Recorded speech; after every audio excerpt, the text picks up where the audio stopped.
भिवंडीतनं एक वेगळी बातमी. भिवंडीत निसर्गाचा एक अजब चमत्कार बघायला मिळालाय. आंब्याच्या झाडाला भिवंडीत सीताफळ लागले. सीताफळ युक्त असं हे आंब्याचं झाड चर्चेचा विषय सध्या.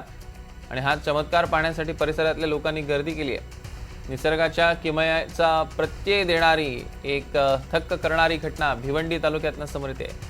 जयेश पाटील या शेतकऱ्याच्या अंगणातल्या आंब्याच्या झाडाला सीताफळ लागलं. हा व्हिडिओ सोशल मीडियावर व्हायरल झाला.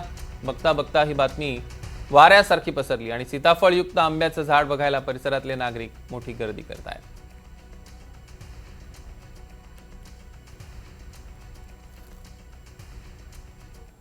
आम्हाला संध्याकाळी 3:30 वाजता जवळजवळ माझी लहान मुलं मला सांगायला आली, इथे गोट्या खेळत होती आणि ते मला बोलले का पप्पा आपल्या झाडाला काहीतरी म्हणजे असं एक फळ आहे सीताफळ सारखं ते आलेलं आहे, तर तुम्ही या. तर आम्हाला जरा डाऊट वाटला का सीताफळ कसं काय असू शकतं, म्हणून आम्ही ते बघायला आलो. तेव्हा आम्हाला समजलं का खरोखरच याच्यावर एक सीताफळ लागलेलं आहे. आणि ही गोष्ट व्हायरल जितू पवार यांनी केली, त्याच्याबद्दल त्याचे धन्यवाद. आणि म्हणजे आम्ही असं वाटलं पण नव्हतं, कारण 8-9 वर्ष जुनं झाड आहे, अचानक याला सीताफळ कसं काय लागू शकतं, हा एक दैवी चमत्कारच म्हणायला लागेल.